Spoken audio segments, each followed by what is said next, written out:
Hello student, welcome to our YouTube channel chemistry. आज हम लोग जो हम लोगों ने कल एनएमआर की सीरीज़ स्टार्ट की थी उसका हम लोग सेकंड पार्ट डिस्कस करने जा रहे हैं, यानी कि पार्ट 2 होगा आज आपकी वीडियो का। और आप काफ़ी अच्छी जानकारी आप यहाँ से भी हासिल करेंगे अगर आप सही रूप से आप वीडियोज़ को देखते हैं, और अगर आप बुक वगैरह जो आपकी जो बुक्स हैं अगर आप उनको पढ़ते हैं तो आई होप कि आप अच्छा रिकवर करेंगे वहाँ से। ठीक है, तो आपको आज क्या डिस्कस करना है? क्लासिकल। तो एनएमआर का अगर हम क्लासिकली देखें, देखो क्लासिकल का मतलब क्या है कि जितनी भी चीज़ें आप न्यूटोनियन फिजिक्स में पढ़ते हो, इसका मतलब जो भी न्यूटन्स के नियम आपके बड़े बड़े वर्ल्ड पर अप्लाई होते हैं, माइक्रोस्कोपिक लेवल पर अप्लाई होते हैं, तो वो आपकी क्लासिकल थ्योरी कहलाती है। और जब हम क्वांटम थ्योरी की बात करते हैं तो क्वांटम थ्योरी एक ऐसी थ्योरी है जिसको पूरी तरीके से सही रूप से एक्सप्लेन नहीं किया जा सकता है।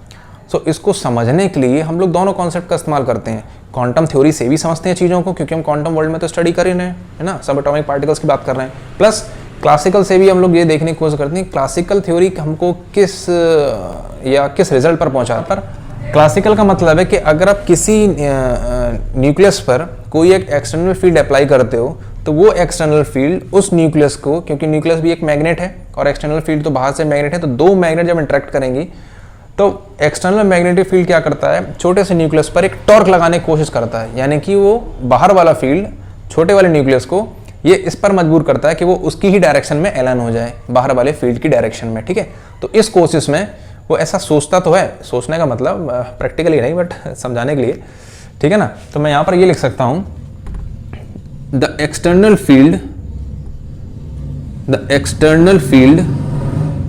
अप्लाइड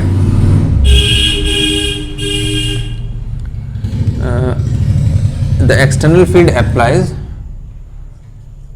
to a nucleus, ठीक है, creates a torque। तो एक्सटर्नल फील्ड अगर आप अप्लाई करते हो तो वो न्यूक्लियस पर एक टॉर्क लगाने की कोशिश करता है, जिस कोशिश में वो न्यूक्लियस को अपनी डायरेक्शन में तो मतलब अपने डायरेक्शन में तो पर्टिकुलरली नहीं अलाइन कर पाता, लेकिन इस कोशिश में होता क्या है, न्यूक्लियस जो है वो उस न्यूक्लियस मैग्नेटिक फील्ड की डायरेक्शन में क्या करने लगता है, प्रोसेस करने लगता है। ठीक है, रिवॉल्व करने लगता है। जैसे मान लो ये आपकी डायरेक्शन है वाई जेड डायरेक्शन में, ये आपका न्यूक्लियस है, तो ये न्यूक्लियस अगर मान लो पहले इस तरीके से अपनी एक्सिस पर मूव कर रहा था, तो अब इसके एप्लीकेशन से होता क्या है, ये अपनी एक्सिस पर तो मूव करेगा ही, साथ ही साथ ये इसके चक्कर भी लगाएगा, just like earth rotates about the sun. ठीक है, तो अर्थ आपकी अपनी स्पिन अपनी एक्सिस पर भी रोटेट करती है, प्लस सन के अबाउट भी रिवॉल्व करती है। तो by applying external magnetic field, nucleus behaves as earth and the external magnetic field behaves like a sun.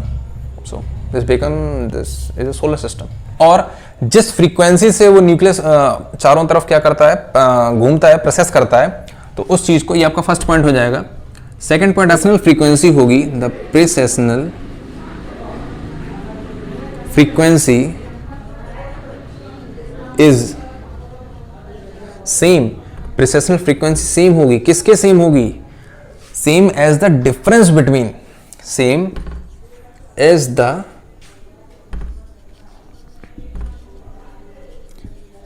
Difference between the states of the nuclei. तो न्यूक्लियाई की जो भी स्टेट होंगी उनके बीच में जितनी एनर्जी गैप होगा, उसी एनर्जी गैप की जो भी फ्रीक्वेंसी होगी, उसी फ्रीक्वेंसी से वो न्यूक्लियस क्या कर रहा होगा, स्पिन कर रहा होगा। ठीक है, यानी कि मैं इसको इस तरीके से बना सकता हूँ कि अगर मान लो ये आपने मैग्नेटिक फील्ड को अप्लाई किया हुआ है, ठीक है ना, और ये आपका मैग्नेटिक फील्ड है, और मैं यहाँ पर लिख देता हूँ ये आपका एक्सटर्नल मैग्नेटिक फील्ड है B0 या B0 भी पढ़ सकते हो, कोई दिक्कत नहीं है उसमें। सो अगर आपका एक न्यूक्लियस पहले से ही मान लो, ये मैंने एक न्यूक्लियस को बना लिया है, ये आपका न्यूक्लियस है जो कि किस स्टेट में मूव कर रहा है, ये आपकी कौन सी स्टेट होगी, अल्फा स्टेट। तो अल्फा स्टेट में ये इस तरीके से अपना रोटेशन तो कर ही रहा है, लेकिन by the application of magnetic field it's also rotate like this, यानी कि प्रोसेस जस्ट लाइक दिस। ये आपका सन है तो ये आपका अर्थ की तरीके से काम कर रहा है। ओके, दूसरी चीज़ आप ऐसे भी बना सकते हो, ये बीटा स्टेट में अगर आप दिखाओगे तो ये आपका बीटा स्टेट में एक न्यूक्लियाई है जो कि इस डायरेक्शन में मूव कर रहा है, तो ये इस तरीके से उसके चारों तरफ क्या करने लगता है, घूमने लगता है। तो ये आपका कौन सा व्यू है, ये मैंने अभी व्यू दिखाया आपका क्लासिकल, ये आपका क्लासिकल व्यू है। यानी अब क्लासिकली अगर हम चीज़ों को समझेंगे उस थ्योरी से, जो थ्योरी बड़े बड़े ऑब्जेक्ट्स पर अप्लाई होती है, उस थ्योरी से आपको ये पिक्चर देखने को मिलेगी। और क्वांटम मैकेनिकली क्या है, क्वांटम आप लोग पहले से ही पढ़ चुके हैं कि by the application of this energy state आपके क्या हो जाते हैं, ब्रेक हो जाते हैं, ठीक है ना। तो ये आपका कौन सा बन जाता है, अल्फा स्टेट, ठीक है, और ये आपका बन जाता है बीटा स्टेट, और इनके बीच में जो एनर्जी का कुछ ना कुछ गैप होता है।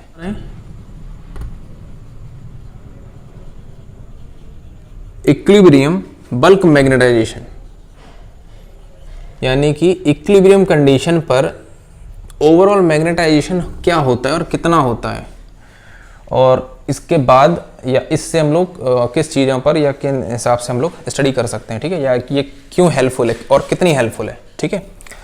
तो जो पिक्चर मैंने पहले बनाई थी क्लासिकली समझने की कोशिश करेंगे, तो वही चीज़ आपको बनानी है। क्या करना है, ये आपका मैग्नेटिक फील्ड है और ये मैंने एक न्यूक्लियस बनाया है, ठीक है ना। ये आपकी कौन सी स्टेट है, अल्फा स्टेट। ये स्पिन कर रहा है प्लस साथ ही साथ क्या कर रहा है, रोटेट रिवॉल्व कर रहा है, ठीक है ना, just like earth revolves around the sun, ठीक है। और ये आपका मान लो, सॉरी ये आपका ऐसा था ना,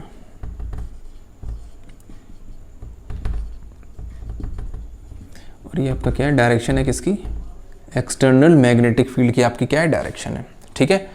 और ये आपकी एक एक्सिस है, आपकी कौन सी एक्सिस है, ये आपकी वाई एक्सिस है, क्लियर है इतना। ये आपकी एक्स एक्सिस है और जो मैग्नेटिक फील्ड आपने अप्लाई किया that is in the Z direction, okay. So ये तो मैंने आपको एक न्यूक्लियस बना के दिखा दिया अल्फा स्टेट में और एक दिखा दिया बीटा स्टेट में, लेकिन आप किसी सैंपल को स्टडी करोगे उसमें एक न्यूक्लियस तो होगा नहीं, millions of nucleus are there, okay, और मिलियन से भी ज़्यादा हो सकते हैं। तो यहाँ पर हम क्या लिख रहे हैं, for larger number of nuclei, for larger number of nuclei, अगर न्यूक्लियाई ज़्यादा होंगे तो आप इसको किस तरीके से बना सकते हो, ये मैंने बनाई आपकी एक्स एक्सिस, ये बनाई मैंने जेड एक्सिस, ठीक है ना। और ये इस तरीके का पैटर्न बनेगा, जैसा ऊपर बनेगा वैसा ही पैटर्न आपका नीचे भी बनेगा, तो बिल्कुल सिमिलर होगा, ठीक है, सिमेट्रिक फिगर होगा, आप इस तरीके से समझ सकते हो, ये सिमेट्रिक फिगर होगा आपका, ठीक है ना। और ये आपकी एक्स डायरेक्शन है, ये आपकी जेड डायरेक्शन है, ठीक है, और जो न्यूक्लियस है वो आपका इस तरीके से रिवॉल्व कर रहा है एक्स वाई प्लेन में, तो आपको ये बनाना पड़ेगा, ये आपकी वाई डायरेक्शन हो जाएगी।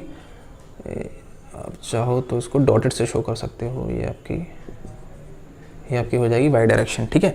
तो बहुत सारे नंबर ऑफ न्यूक्लियाई के लिए क्या करोगे, ऊपर वाली आपकी अल्फा स्पिन थी तो आपको उसको इस तरीके से दिखाओगे, ये आपकी अल्फा स्पिन है, ये अल्फा स्पिन है, ये अल्फा स्पिन है, ये अल्फा स्पिन है, ये अल्फा स्पिन है, ये अल्फा स्पिन है, ये अल्फा स्पिन है, ये अल्फा स्पिन है, ये अल्फा स्पिन है, ठीक है। और बीटा में नॉर्मली हम इक्विलिब्रियम पर स्टडी कर रहे हैं, तो इक्विलिब्रियम के केस में अल्फा स्टेट पर ज़्यादातर न्यूक्लियस की मौजूदगी होती है, जबकि बीटा स्टेट में इतने नहीं होते हैं। तो मैं आपको यहाँ पर बना के दिखा सकता हूँ थोड़े बहुत,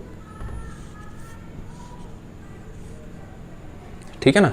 तो ऊपर वाले केस में आप ये देख पाओगे कि यहाँ पर आपके काफ़ी सारे नंबर ऑफ न्यूक्लियस है जिनकी ओवरऑल डायरेक्शन अगर हम देखें तो that points in the Z direction, ठीक है। तो इन दोनों का अगर हम रिजल्टेंट निकालना चाहेंगे तो देखो, ये क्योंकि डायरेक्शन हमने बताई थी वेक्टर क्वांटिटी है, सो अगर वेक्टर क्वांटिटी है किसी भी आगे आप एक वेक्टर को अगर हम उठाएंगे तो किसी भी एक वेक्टर को आप उठाओगे तो उसका एक्स कंपोनेंट का मतलब किसी एक वेक्टर का एक्स की तरफ प्रभाव कितना हो जाएगा, 0 हो जाएगा, क्योंकि जितना ऊपर है उतना ही नीचे की तरफ जा रहा है। वाई कंपोनेंट भी 0 हो जाएगा, लेकिन आपका जो z कंपोनेंट होगा that z component has some value, z component की कुछ ना कुछ वैल्यू होगी। क्यों, वो आपको यहाँ पर देखने में समझ में आ रहा होगा, क्योंकि अगर आप ओवरऑल देखोगे इन दोनों की जो काउंटिंग है बराबर तो है नहीं, ये ऊपर की डायरेक्शन में पॉइंट कर रहा है, ये नीचे की डायरेक्शन में पॉइंट कर रहा है, लेकिन आप रिजल्टेंट देखोगे एक्स वाई कंपोनेंट आपका कैंसिल हो चुका है, लेकिन एक कंपोनेंट ऐसा है जो बचा है, जो ही, और वही कंपोनेंट ऐसा है जो आपको आगे हेल्पफुल करेगा, ठीक है ना, जो आपके लिए हेल्पफुल रहेगा। तो यहाँ से अगर आप रिजल्टेंट देखोगे तो मैग्नेटिक फील्ड की जो डायरेक्शन है, या जो बल्क में, बल्क का मतलब बहुत सारे नंबर ऑफ न्यूक्लियाई के हिसाब से अगर हम देखें तो उनकी डायरेक्शन कहाँ पॉइंट कर रही है, that points in the direction of Z direction. अब वो डिपेंड करता है कि कितनी ज्यादा जेड डायरेक्शन में है। अगर यहाँ पर जो काउंटिंग है, यानी कि अगर हम इन दोनों स्टेट का डिफरेंस बहुत कम है तो वो जो मैग्नेटाइजेशन होगा बहुत ही कम होगा, डिफरेंस ज्यादा है तो मैग्नेटाइजेशन कैसा होगा, ज्यादा होगा, ठीक है ना। इतनी बात समझ में आ गई। तो मैं उसको इस तरीके से बना सकता हूँ। अगर हम ओवरऑल बनाना चाहेंगे तो ये आपका एक्स हो जाएगा, ये आपका जेड हो जाएगा, और ये मैंने आपकी बनाई वाई एक्सिस। तो मैं अगर इनका पूरा बल्क में बनाना चाहता हूँ, बल्क का मतलब इनको अगर बंच कर दें, है ना, ऑन बंचिंग टुगेदर, ये सभी के सभी जेड डायरेक्शन में कंट्रीब्यूट कर रहे हैं, तो आपका थोड़ा सा ये कंट्रीब्यूशन हो जाएगा, और इसी चीज़ को हम लोग बोलते हैं बल्क मैग्नेटाइजेशन। ठीक है, बल्क मैग्नेटाइजेशन का मतलब कि नंबर ऑफ न्यूक्लियस जो है वो आपके कहाँ पॉइंट कर रहे हैं, number of nucleus are pointing in the Z direction to give some magnetic moment और some magnetic value. Okay, so X और कंपोनेंट जैसा कि मैंने बताया आपका जीरो हो गया, तो इक्विलिब्रियम कंडीशन पर जो उनका वेक्टर सम होता है, ये एक्स वाई प्लेन में क्या होगा, जीरो होगा, लेकिन वाई जेड डायरेक्शन में कुछ ना कुछ वैल्यू होने की वजह से ही इसको हम लोग क्या बोलते हैं, बल्क मैग्नेटाइजेशन बोलते हैं। क्लियर? देखो अब आप लोगों को क्या पढ़ना है,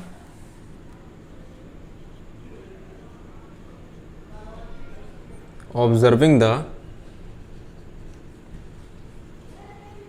NMR सिग्नल। NMR सिग्नल को आप लोगों को क्या करना है, ऑब्जर्व करना है। ठीक है, दोनों तरीके से आप लोग देखेंगे। सबसे पहले हम देखते हैं क्वांटम मैकेनिकल। सो अगर हम क्वांटम मैकेनिकल की बात करते हैं तो मान लो ये आपने एक्सटर्नल फील्ड अप्लाई किया हुआ है B0, ठीक है, तो दो स्पिन स्टेट्स हो जाती हैं, ये मैंने आपको पहले ही बताया हुआ था। तो ये आपकी स्टेट अगर अल्फा है, ये आपकी स्टेट आपकी जो है, ये आपकी बीटा, ये आपकी अल्फा स्टेट हो गई, ये आपकी बीटा स्टेट हो गई। तो इनके बीच का जो एनर्जी है, एनर्जी के टर्म में बता लो या फिर फ्रीक्वेंसी के टर्म में बताओ, तो यहाँ पर जो फ्रीक्वेंसी होती है कितनी होती है, omega not is equal to gamma B0। और ये फ्रीक्वेंसी कहाँ से आ रही है, ये फ्रीक्वेंसी आ रही है जो एक रेडिएशन आपने दी है, और उस रेडिएशन की जो फ्रीक्वेंसी होनी चाहिए वो इतनी ही होनी चाहिए, तभी आपका जो स्पिन है वो क्या हो पाएगा, फ्लिप हो पाएगा, चेंज हो पाएगा। ठीक है, तो जो आपने RF रेडिएशन दी है, RF रेडिएशन, इसकी भी फ्रीक्वेंसी आपकी कितनी होगी, gamma 0 equal to omega 0 equal to gamma B0। ठीक है ना, ये तो आपने बता दिया क्वांटम मैकेनिकली। अब इसी चीज़ को हम लोग क्लासिकली भी देख सकते हैं।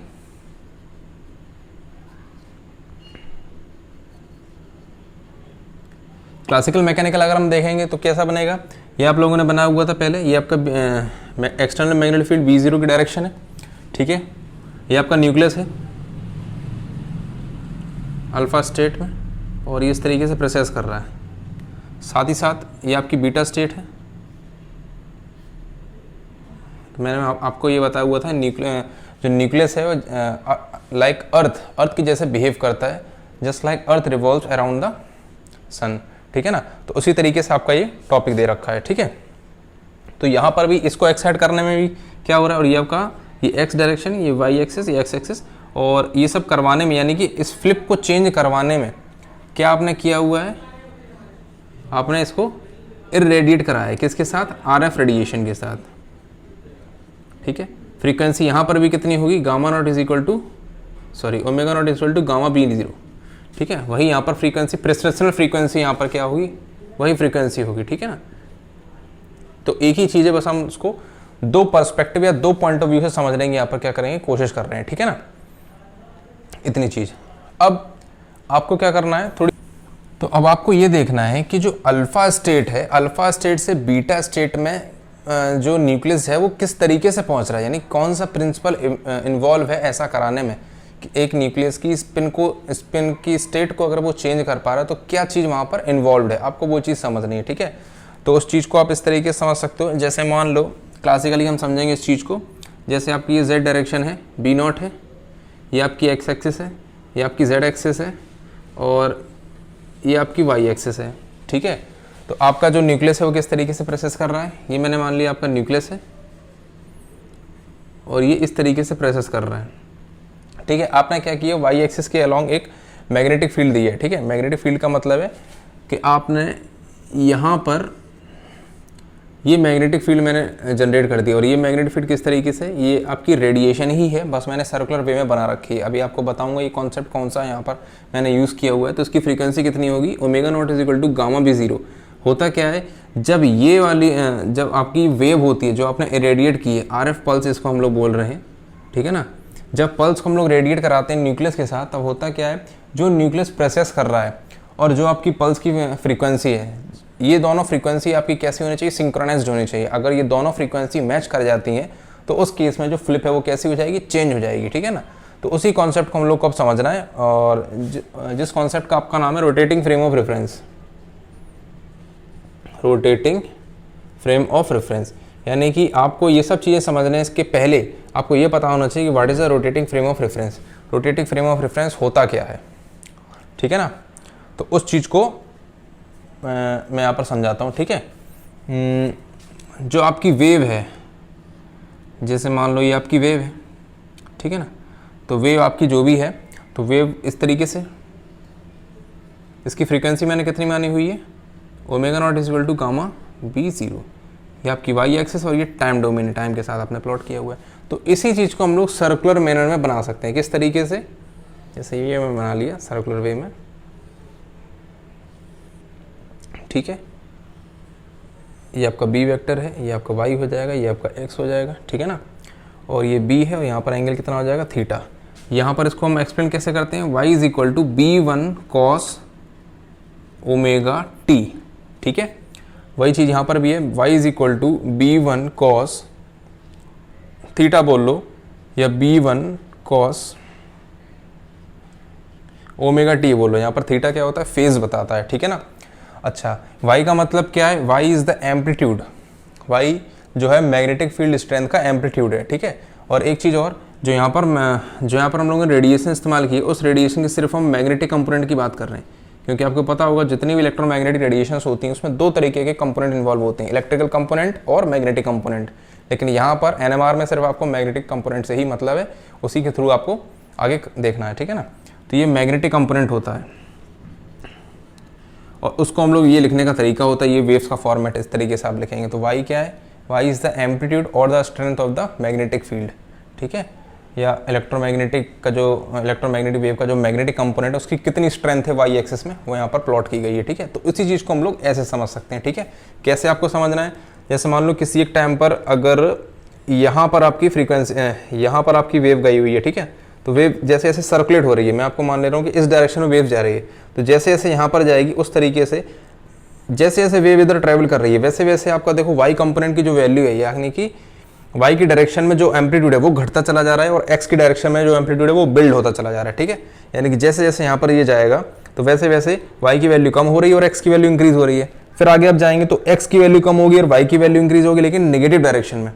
फिर आप यहाँ से यहाँ पर जब जाएंगे तो क्या होगा, y की वैल्यू आपकी फिर कम होगी, फिर x की वैल्यू नेगेटिव डायरेक्शन में इंक्रीज होगी, और फिर जब आप यहाँ से यहाँ जाएंगे तो y की वैल्यू फिर से बिल्डअप होने लगेगी। यानी कि जिस तरीके से यहाँ पर एक सर्कुलर मैनर था, यानी कि अगर यहाँ से हम वेव को स्टार्ट कर रहे हैं तो इतना चलने के बाद वेव वापस से इसी एक पॉइंट पर दोबारा से आ जाता है और बार बार वही साइकिल मूव होती रहती है।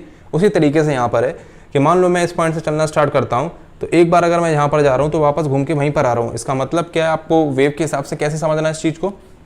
एम्पलीट्यूड आपका पहले मैक्सिमम था, फिर मैक्सिमम से धीरे धीरे एम्पलीट्यूड आपका क्या हो रहा है, कम हो रहा है, एक्स डायरेक्शन में बिल्ड हो रहा है, ठीक है ना, और फिर वाई डायरेक्शन में बिल्ड हो रहा है। इसका मतलब मैं सिर्फ वाई डायरेक्शन की बात कर रहा हूँ, तो वाई डायरेक्शन में क्या होगा, आपका मैग्नीट्यूड ऊपर जा रहा है, फिर धीरे धीरे कम हो रहा है, फिर आपका नेगेटिव वाई में जा रहा है, फिर नेगेटिव से ऊपर की तरफ जा रहा है, फिर इस तरीके से आ रहा है। तो ये एक is a kind of oscillation हो रहा है, ठीक है ना।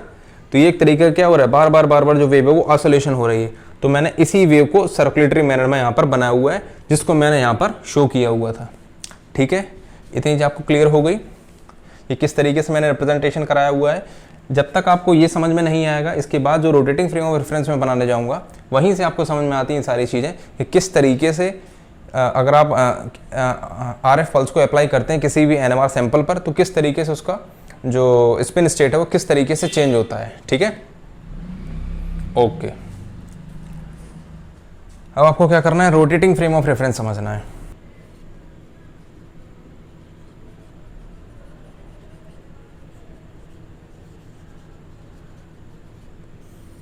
ठीक है, तो आपको रोटेटिंग फ्रेम ऑफ रेफरेंस का मतलब क्या है कि मैं आपको ये क्लासिकली समझा रहा हूँ, तो मैं क्लासिकल एग्जांपल लेके ही चलूँगा, ठीक है। जैसे मान लो ये आपकी Z डायरेक्शन है, ठीक है, और ये आपकी X डायरेक्शन है, और ये आपकी कौन सी डायरेक्शन है, Y डायरेक्शन है, ठीक है ना। और मैंने ये आपका स्पिन वेक्टर को इस तरीके से शो कर लिया, न्यूक्लियस ना बना करके मैंने इस तरीके से अब शो किया इस एरो के थ्रू, ठीक है ना। एरो का मतलब क्या है, जो आपका न्यूक्लियस है वो इस डायरेक्शन में प्रोसेस कर रहा है along XY plane. XY plane में क्या कर रहा है, प्रोसेस कर रहा है, लगातार चक्कर लगाता चला जा रहा है, ठीक है।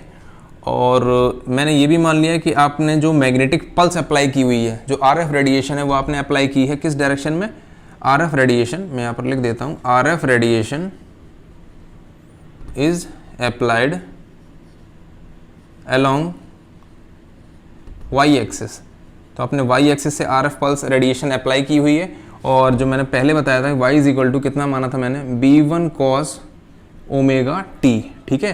तो यहाँ पर जो उसका कंपोनेंट है वाई एक्सिस के अबाउट, जो आपका कंपोनेंट है, जो वाई एक्सिस के अबाउट जो भी मैग्नेटिक कंपोनेंट होगा वो क्या होगा, इस तरीके से ऑसिलेट करेगा, आएगा ऊपर बढ़ेगा फिर नीचे, ऊपर बढ़ेगा नीचे, ऑसिलेशन इस तरीके से होगा, ठीक है। और इसका मैग्नेटिक कंपोनेंट कितना है, एम्पलीट्यूड आपका कितना है, यहाँ पर मैंने माना है B1 यहाँ के हिसाब से, ठीक है। बात समझ में आ गई। तो इस फील्ड में हो क्या रहा है, देखो आपको किस तरीके से समझना है। यहाँ पर दो ऑसिलेशन इन्वॉल्व हैं। कौन कौन से ऑसिलेशन, एक आपका ये ऑसिलेशन लगातार होता चला जा रहा है प्रेसेशनल फ्रीक्वेंसी, और एक आपका ऑसिलेशन हो रहा है वाई एक्सिस के अबाउट, ठीक है, जो किसका हो रहा है, एक वेव जो आपने अप्लाई की है RF पल्स उसका हो रहा है, ठीक है ना, RF रेडिएशन जो आपने अप्लाई की है, ठीक है। तो यहाँ पर देखो कॉन्सेप्ट कैसा है, दोनों ही चीज़ें लगातार क्या कर रही हैं, मोशन कर रही हैं, ठीक है। अब इसको एक एग्जाम्पल के रूप में समझो। जैसे मान लो कि आप कहीं पर खड़े हुए हो और आपके पास से अगर कोई कार गुजरती है, पास करती है, तो आपके हिसाब से वो कार क्या कर रही है, मूव कर रही है। क्यों? क्योंकि आप एक स्टेशनरी फ्रेम ऑफ रेफरेंस में हो, ठीक है ना। जैसे मैं ये एग्जाम्पल बना के देखता हूँ। जैसे मैंने कहा ये पर्सन खड़ा हुआ है, ठीक है, अभी पर्सन जो है ये रुका हुआ है और कार अगर इस डायरेक्शन में ट्रैवल कर रही है, तो ये कार इस पर्सन के हिसाब से क्या कर रही है, ट्रैवल कर रही है, कुछ ना कुछ डिस्टेंस चल रही है, आगे मूव कर रही है। क्यों मूव कर रही है? क्योंकि ये पर्सन आपका क्या है, स्टेशनरी फ्रेम ऑफ रेफरेंस में, ठीक है, या स्टेशनरी स्टेट में रुका हुआ है, इस वजह से वो ऐसा कर रहा है। लेकिन मान लो कि ये कार भी आपकी मूव कर रही है, साथ ही साथ ये पर्सन भी किसी दूसरी कार में बैठा हुआ है और दोनों मूव कर रहे हैं। तो अगर मान लो यहाँ पर दो कार इन्वॉल्व हो जाएंगी और दोनों ही कार की अगर स्पीड सेम हम कर देते हैं, तो उसके हिसाब से इस पर्सन के अकॉर्डिंग जो दूसरी कार है वो तो चल ही नहीं रही है। क्यों नहीं चल रही? क्योंकि वो पर्सन खुद ट्रैवल कर रहा है।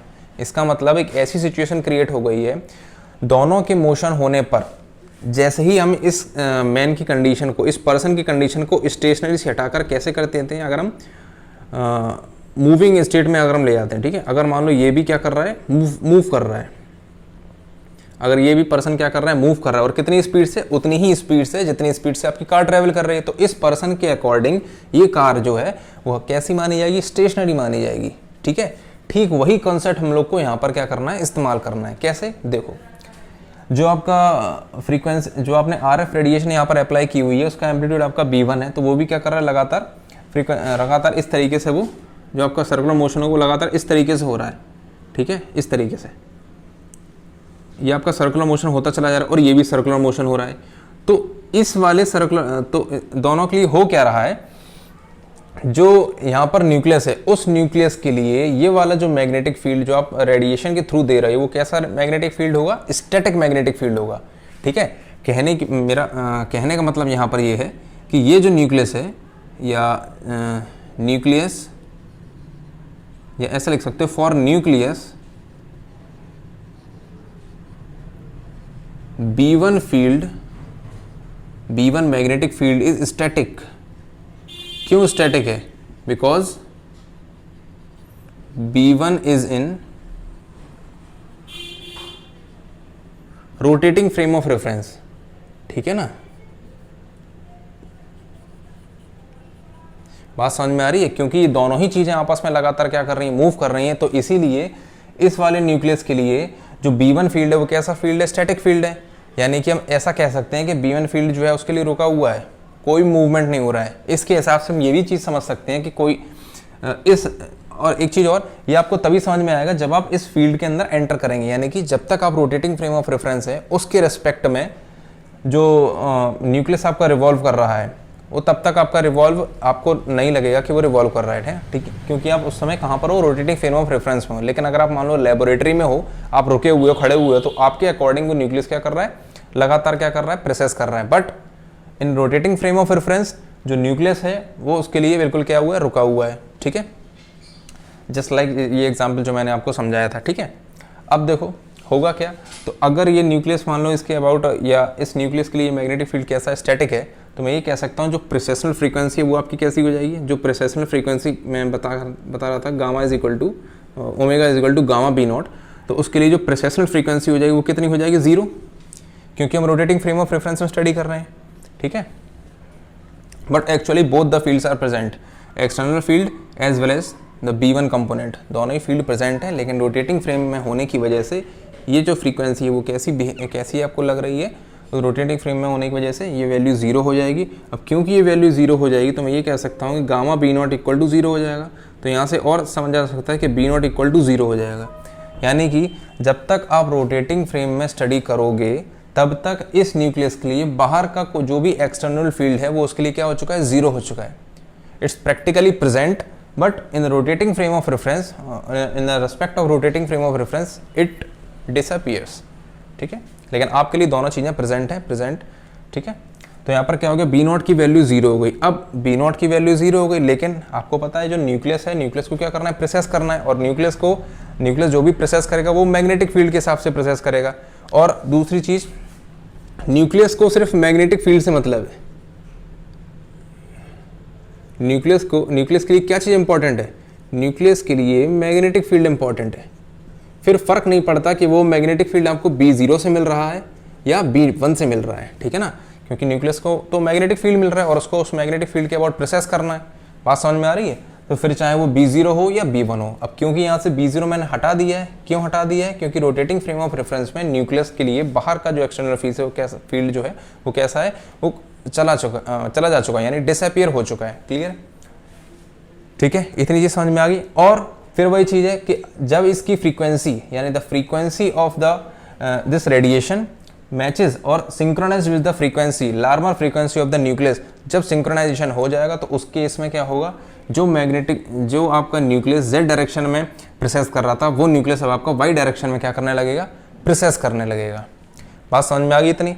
यानी कि अगर इसी चीज को अगर हम बल्क में समझें तो बल्क में देखो, बल्क का मतलब है जैसे मान लो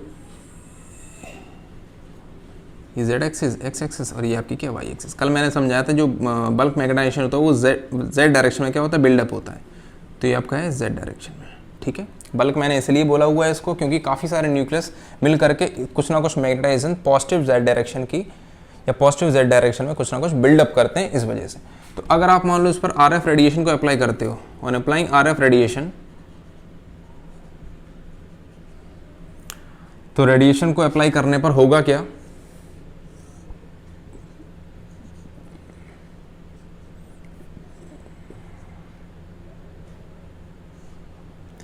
तो आपका यहाँ पर भी क्या आ जाएगा, एक B1 फील्ड ऑपरेट हो जाएगा, ठीक है। तो अब जो प्रोसेसन होगा वो प्रोसेसन कहाँ पर होगा, वो प्रोसेसन इस तरीके से, ये आपका B1 हो जाएगा, ये आपका Y और मैग्नेटाइजेशन आपका। बात समझ में आ गई। बस अंतर इतना है, यहाँ पर Z डायरेक्शन, यहाँ पर जो एक्सटर्नल मैग्नेटिक फील्ड है उसके बाद प्रोसेसन हो रहा है, यहाँ पर जो आपने फील्ड अप्लाई किया है in the form of radiation उसके बाद प्रोसेसन हो रहा है, ठीक है। जिस चीज़ को मैंने यहाँ पर इस सर्कल से डिनोट किया है, सर्कल क्या है, सर्कल आपका रेडिएशन का पैटर्न है, ठीक है। जिस रेडिएशन को आप लोग इस तरीके से हमेशा पढ़ते चले आए हो उस रेडिएशन को हम लोग सर्कुलर मैनर में भी स्टडी कर सकते हैं। रेडिएशन यही है लेकिन इसको सर्कुलर में हम लोग समझ रहे हैं ताकि हम लोग ये समझ पाएँ किस तरीके से फ्लिपिंग होती है स्टेट्स की।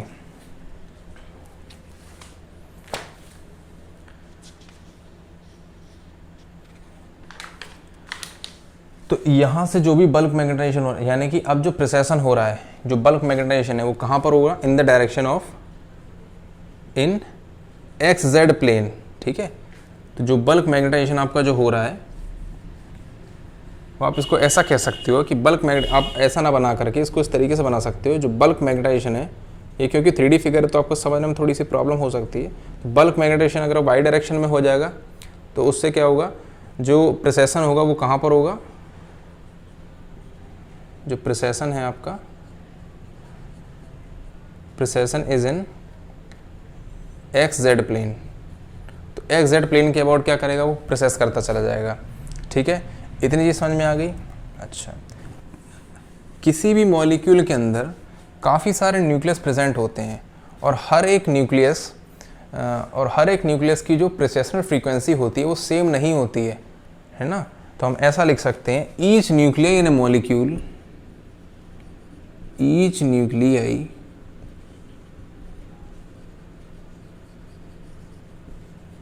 have different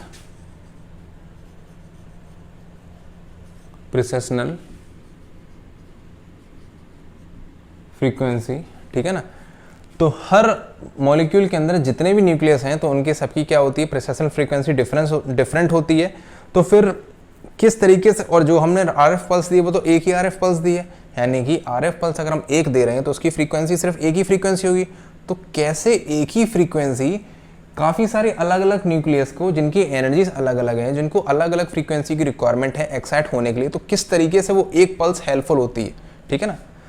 तो बस आप इतना समझो, जो आरएफ रेडिएशन होती है, RF radiation is so powerful which can excite simultaneously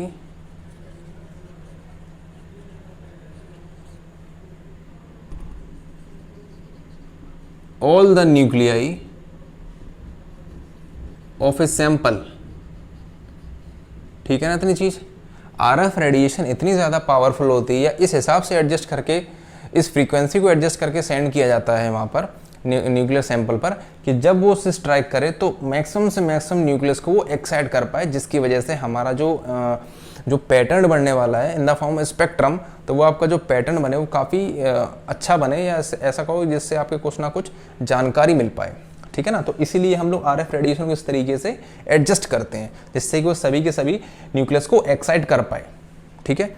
ठीक है, इतनी चीज क्लियर है। और जो आरएफ पल्स आपकी जो होती है, RF pulse is a short burst of pulse, यानी कि इसको आपको जो अप्लाई करना है for a very micro seconds, ठीक है। तो यानी कि आपको पल्स देनी है, बस ये मान लो, बस इतनी माइक्रो सेकंड के लिए आपको क्या करना है, अप्लाई करना है, और इसका जो कंपोनेंट होगा या एम्पलीट्यूड होगा कितना होगा, b1 होगा। तो थोड़े सी टाइम के लिए जब आप अप्लाई करते हो उस चीज़ को, तो थोड़े सी टाइम में ही आपका वो स्पेक्ट्रम जो है जनरेट होने लगता है, ठीक है। क्यों ऐसा होने लगता है, क्योंकि आप इसके फॉर्म में कुछ ना कुछ एनर्जी ट्रांसफर कर रहे होते हो एनएमआर एक्टिव न्यूक्लियाई के पास, जिसकी वजह से वो अपने फ्लिप को चेंज कर पाता है, और फ्लिप को चेंज करने की वजह से आपका पूरा स्पेक्ट्रम समझ में आएगा, ठीक है। तो धीरे धीरे करके जैसे जैसे हम आगे मूव करते जाएंगे इस चैप्टर में, तो आपको काफ़ी सारी जानकारी यहाँ से हासिल होगी। तो धीरे धीरे आपको थोड़ा सा पेशेंस रखना होगा, तो अब धीरे धीरे करके आप समझते चले जाएंगे चीज़ों को, ठीक है ना। यूजुअली दो तरीके की पल्स को सेंड किया जाता है, यूजुअली 90 डिग्री या 180 डिग्री के लिए काम किया जाता है, ठीक है ना। 90 डिग्री या 180 डिग्री के लिए, क्लियर। यानी कि अगर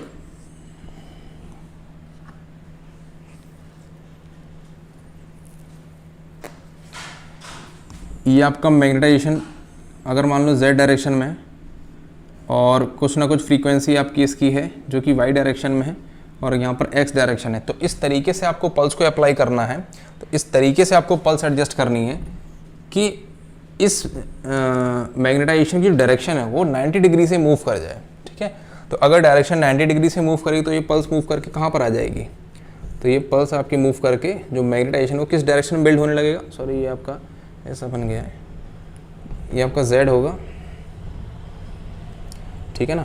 और मैग्नेटाइजेशन आपका इस डायरेक्शन में बिल्ड होने लगेगा, x डायरेक्शन में। क्यों, क्योंकि आपने 90 डिग्री पल्स दिया है, इसके अकॉर्डिंग 90 डिग्री आपका यहाँ पर बन रहा है, ठीक है ना। और आपने x डायरेक्शन में अप्लाई किया 90 degree with respect to z direction towards x, ठीक है। तो आपका ये जो फील्ड बन जाएगी जिस तरीके से बन जाएगी y, ठीक है, 90 डिग्री पर हो गया। और अगर आप ये आपने 90 डिग्री पल्स दिया, 90 डिग्री, यही काम 180 डिग्री के लिए करते हैं।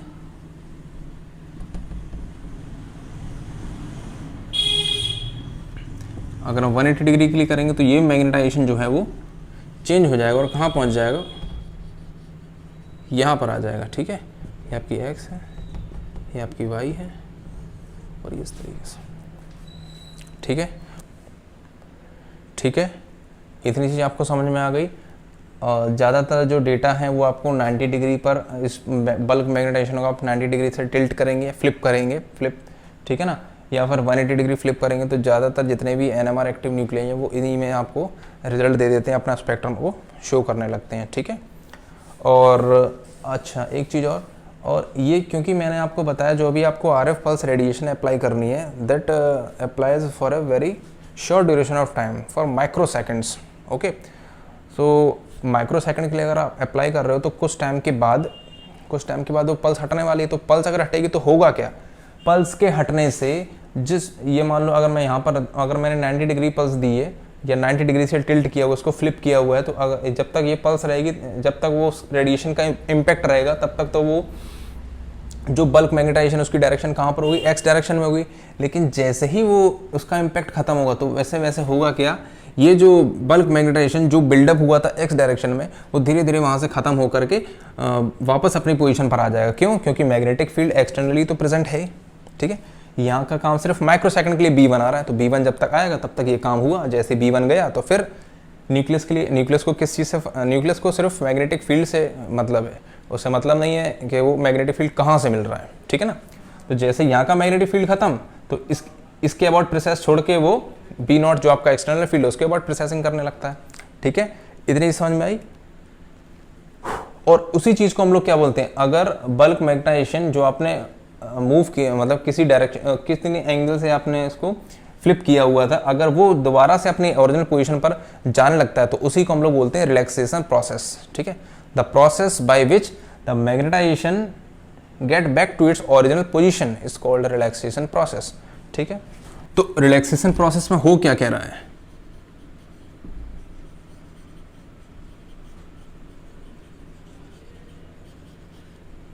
यहाँ पर दो चीजें हो रही हैं। सबसे पहले क्या कि जो भी रिलैक्सेशन प्रोसेस हो रही है उस प्रोसेस से हो क्या रहा है, जो XY प्लेन पे जो भी आपका कंपोनेंट जनरेट हुआ था वो धीरे धीरे करके वो कंपोनेंट आपका खत्म होता चला जा रहा है, प्लस Z डायरेक्शन में वो कंपोनेंट क्या होता चला रहा है, बिल्ड होता चला रहा है। तो दो आपके रिलैक्सेशन प्रोसेस है, एक आपका T2 रिलैक्सेशन कहलाता है, एक आपका क्या कहलाता है, T1 रिलैक्सेशन कहलाता है। ठीक है, और रिलैक्सेशन प्रोसेस होती क्या है, वो प्रोसेस जिसमें वेक्टर जो है या जो मैग्नेटाइजेशन जो है वो अपनी ओरिजिनल डायरेक्शन में अगर पहुंचने लगता है तो उस प्रोसेस को ही हम लोग क्या कहते हैं।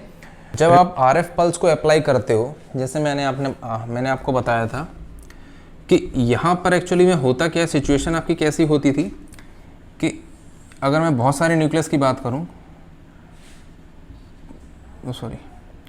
तो इस तरीके से यहाँ बंचिंग होती थी। ठीक है, तो इसको कंबाइन करके हम लोग ने ऐसे बना लिया था, इस तरीके से बल्क मैग्नेटाइजेशन। ठीक है, इसको हम लोग ने ऐसा बना लिया था। ठीक है, तो पहले एक कैसी सिचुएशन थी, पहले ये जो सिचुएशन थी ये कैसी थी, डीकोहेरेंट। डीकोहेरेंट का मतलब है जितने भी न्यूक्लियस है उनका फेज अलग है, वो अलग अलग फेज में अपने अपने अपने अपने तरीके से क्या कर रहे हैं, प्रोसेस कर रहे हैं। ठीक है, लेकिन जब आप RF पल्स को अप्लाई करते हो, on applying RF pulse, RF pulse के बाद होता क्या है, वो RF पल्स जो है वो मजबूर कर देता है। जैसे मान लो अगर आपने 90 डिग्री का दिया तो x डायरेक्शन z और ये x, तो ये RF पल्स इस बल्क मैग्नेटाइजेशन को मजबूर करता है कहाँ पर बिल्ड होने के लिए, यहाँ पर बिल्ड होने के लिए। ठीक है ना, और ये काफ़ी स्ट्रॉन्ग होता है कि सभी के सभी न्यूक्लियस जो है बिल्ड होने लगते हैं। इसका मतलब RF पल्स रिस्पॉन्सिबल होता है किसी डीकोहेरेंट स्टेट को, यानी जिसका फेज अलग अलग था उन सभी के फेज को यहाँ पर क्या कर देता है, बंच कर देता है। तो यहाँ पर कैसी स्टेट आ चुकी है, कोहेरेंट स्टेट या कोहेरेंट मैग्नेटाइजेशन हो चुका है। ठीक है, तो रिलैक्सेशन प्रोसेस के थ्रू दो चीज़ें तो हो ही रही थी। तो उसमें से पहली चीज़ आपकी ये है कि जिस तरीके से ये मान लो x है और ये y है, तो यहाँ पर ये इस तरीके से प्रोसेस करता रहेगा। तो जैसे जैसे ये जैसे आपकी टाइमिंग ख़त्म होगी इस RF पल्स की एप्लीकेशन की, तो वैसे वैसे इसकी डायरेक्शन जो है वो यहाँ से कम होता चला जाएगा और कहाँ पर बिल्ड होने लगेगा, यहाँ पर स्टार्ट करने लगेगा बिल्ड, यानी कि ऐसा जा रहा है और ऐसा जा रहा है। तो पहले तो ये इस तरीके से जा रहा है, ये T2, ये आपका T2 रिलैक्सेशन है, तो पहले इस तरीके से XY प्लेन में जो है वो ये कम होता चला जाएगा, यानी कि कोहेरेंट से जो अब एक डायरेक्शन में बंच से वो धीरे धीरे धीरे धीरे क्या होने लगेंगे, डीकोहेरेंट स्टेट में जाने लगेंगे। डीकोहेरेंट स्टेट का मतलब डी फेजिंग। ठीक है, जो पहले आपने बंच कर दिए थे, बंच करने के बाद पहले आपके ये खुले हुए थे, आपने बंच करके एक्स एक्सिस में ले गए थे, फिर जैसे ही पल्स खत्म हुई तो पल्स खत्म होने से वो धीरे धीरे धीरे खुल के कहाँ पर आने लगेंगे, पहले तो खुलेंगे, ये खुलना ही आपका कहलाएगा T2, और खुलने के बाद अगर वो ऊपर की तरफ बिल्ड हो रहे हैं तो वो कहलाएगा आपका T1। ठीक है, तो कोहेरेंट स्टेट से डीकोहेरेंट स्टेट में जाना ही कहलाता है आपका T2 रिलैक्सेशन, पहली चीज। ठीक है, और जो आपका दूसरा, ये मैंने इस पॉइंट को एक्सप्लेन किया फर्स्ट वाले पॉइंट को, और दूसरा वाला क्या होगा, जो डिकेज यहाँ पर हो रहा है लेकिन वो बिल्डअप कहाँ पर हो रहा है, Z एक्सेस में। क्यों Z एक्सेस में, क्योंकि जो आपका एक्सटर्नल मैग्नेटिक फील्ड है वो Z डायरेक्शन जेड एक्सिस की डायरेक्शन में क्या कर रहा है, पॉइंट कर रहा है। चीजें हो रही हैं यहाँ पर,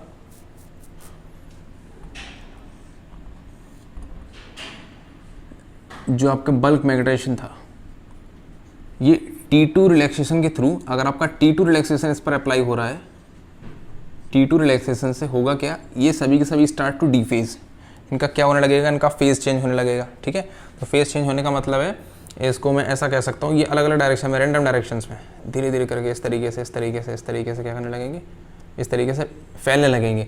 तो ये फैलना ही कहला रहा है इसका डी फेजिंग, पहली चीज़। तो एक तो काम यहाँ पर डी फेजिंग का हो रहा है, और दूसरा काम क्या हो रहा है, दूसरा काम आपका हो रहा है ये बिल्डिंग, सिग्नल आपका कहाँ बिल्ड हो रहा है, इस तरीके से।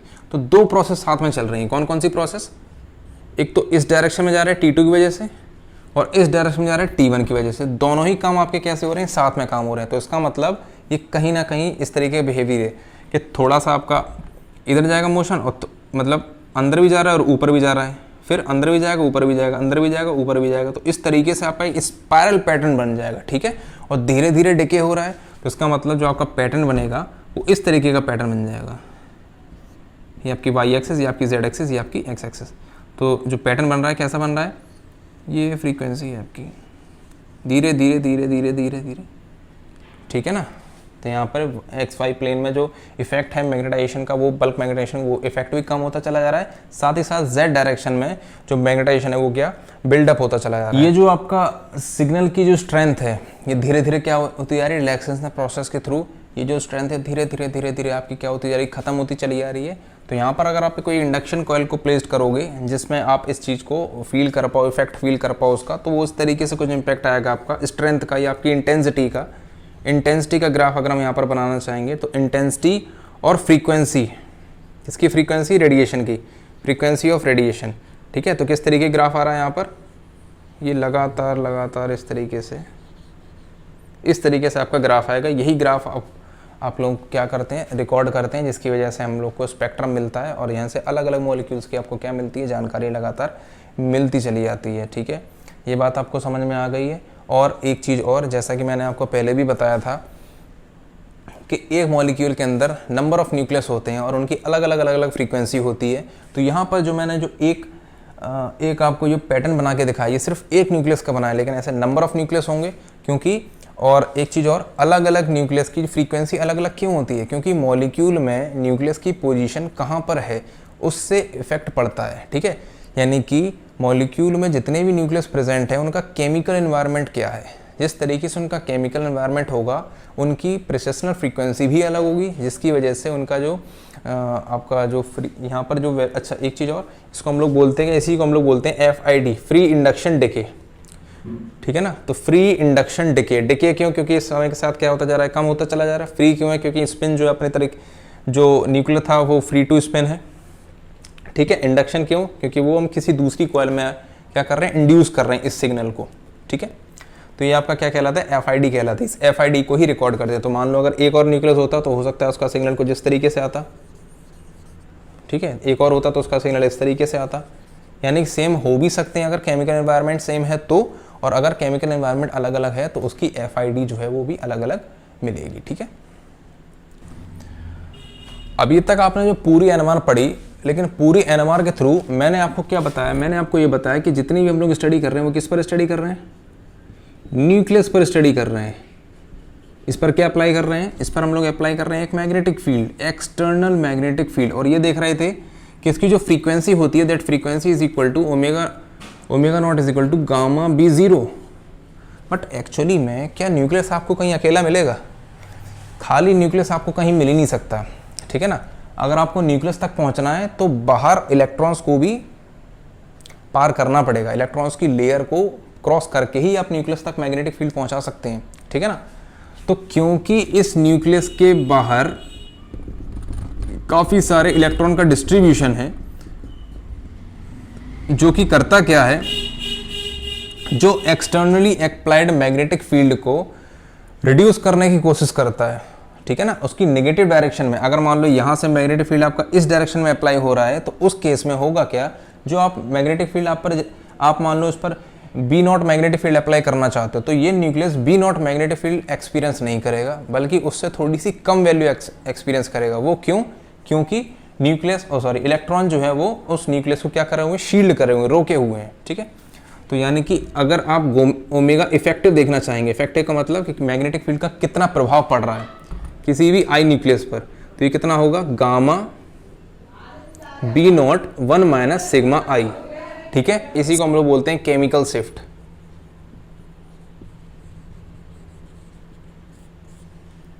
ठीक है।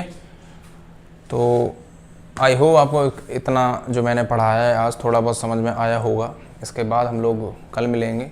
Okay, thank you students, thank you for listening.